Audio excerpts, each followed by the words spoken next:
Hello students, welcome in उपल mathematics. Exercise 8.2 second question करेंगे हमारे पास। सेकंड क्वेश्चन एमसीक्यू की फॉर्म में है और हमने जस्टिफाई आंसर भी करने हमारे। तो हमारे पास पहला क्वेश्चन है 2 tan 30 1 + tan स्क्वायर 30। तो इनमें से क्या ऑप्शन आंसर होगा? तो देखो tan 30 की वैल्यू आपको पता होनी चाहिए। tan 30 की वैल्यू होती है 1/√3 और डिवाइड में 1 + tan स्क्वायर है, तो यहाँ क्या होगा 1/√3 का स्क्वायर। तो ये आ गया हमारे पास 2/√3 और 1 + √3 का स्क्वायर 3। तो ये आ गया 2/√3 और 3 एलसीएम 3 + 1/3 2/√3 और ये आ जाएगा 4/3। अब वही ये 3 2 के साथ मल्टीप्लाई हो जाएगा, ठीक है, और ये 3 हमारे पास हो जाएगा 2 के साथ मल्टीप्लाई 2√3 और यहाँ हमारे पास हो जाएगा 3/4, ठीक है।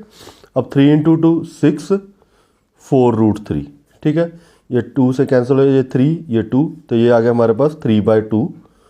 अब इसे रैशनलाइज कर दो, क्योंकि जो √3 है वो हमने डिवाइड में रहने नहीं देना। 2√3 × 2√3, तो ये आ जाएगा 6√3 2 × 2 4 √3 × √3 3, ठीक है।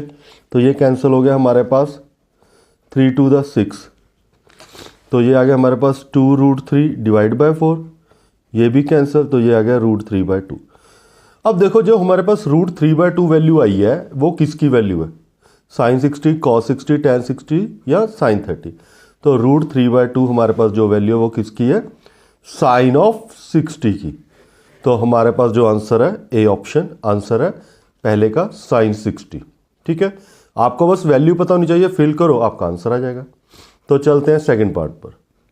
सेकंड पार्ट सबसे सिंपल है, 1 - tan स्क्वायर 45 1 + tan स्क्वायर 45। तो tan 45 की वैल्यू क्या होती है? 1। तो 1 का स्क्वायर 1 1 का स्क्वायर 1 1 - 1 0 0 / 2 0 / एनीथिंग इज 0। तो आंसर इज डी ऑप्शन। तो सेकंड का सेकंड पार्ट हमारे पास आंसर क्या आ जाएगा? 0, यानी डी ऑप्शन आंसर इज 0। तो चलते हैं थर्ड पार्ट पर। थर्ड पार्ट है sin 2a और 2 sin a कब इक्वल हो व्हेन a की वैल्यू क्या होगी। तो इसमें हमने क्या करना है, जो हमारे पास ऑप्शन है वो फिल करके देखेंगे। पहले 0 डिग्री फिल करके देखेंगे, 30 डिग्री 45 60, जिसमें भी इक्वल आ गया वो हमारा आंसर होगा।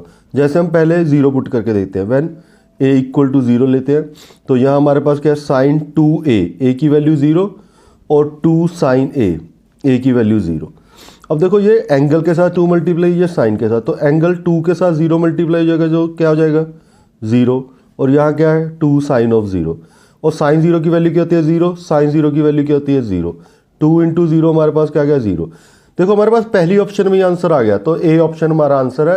यानी अगर ए की वैल्यू 0 फिल करेंगे तो ये दोनों आ जाएंगे इक्वल। अगर ए ऑप्शन में ना आंसर आए तो बी पुट करके देखना था, सी डी, ठीक है। तो ये था हमारा थर्ड का ए ऑप्शन आंसर। तो चलते हैं लास्ट पार्ट। तो फोर्थ पार्ट बिल्कुल फर्स्ट पार्ट जैसा ही है, उसमें पॉजिटिव था, यहाँ नेगेटिव है। 2 tan 30 1 - tan स्क्वायर 30। तो tan 30 की वैल्यू 1/√3, tan 30 की वैल्यू 1/√3 का स्क्वायर। तो 2/√3, तो 1/√3 का स्क्वायर 1/3, 2/√3 3 एलसीएम, तो 2/√3, तो 3 - 1 2/3, ठीक है। तो 2/√3, अब ये 2/3 है तो इसे हम क्या लिखेंगे 3/2। ये 2 के साथ 2 कैंसल, क्योंकि ये 3 2 के साथ मल्टीप्लाई हो जाएगा और 2 √3 के साथ, तो हमारे पास बचा 3√3। अब इसे हम कर देंगे रैशनलाइज। तो ये आ गया 3√3, √3 को √3 के साथ मल्टीप्लाई किया 3 कैंसल, तो ये आ गया √3। अब देखो cos 60 √3 होता है? नहीं, ये तो 1/2 होता है। sin 60 √3/2 होता है? यस। tan 60 होता है √3। तो हमारा सी ऑप्शन आंसर आ गया। तो यहाँ 8.2 का हमारा सेकंड क्वेश्चन कंप्लीट होता है। नेक्स्ट वीडियो में नेक्स्ट क्वेश्चन कंप्लीट करेंगे। Thanks for watching and subscribe the channel and share with your friends.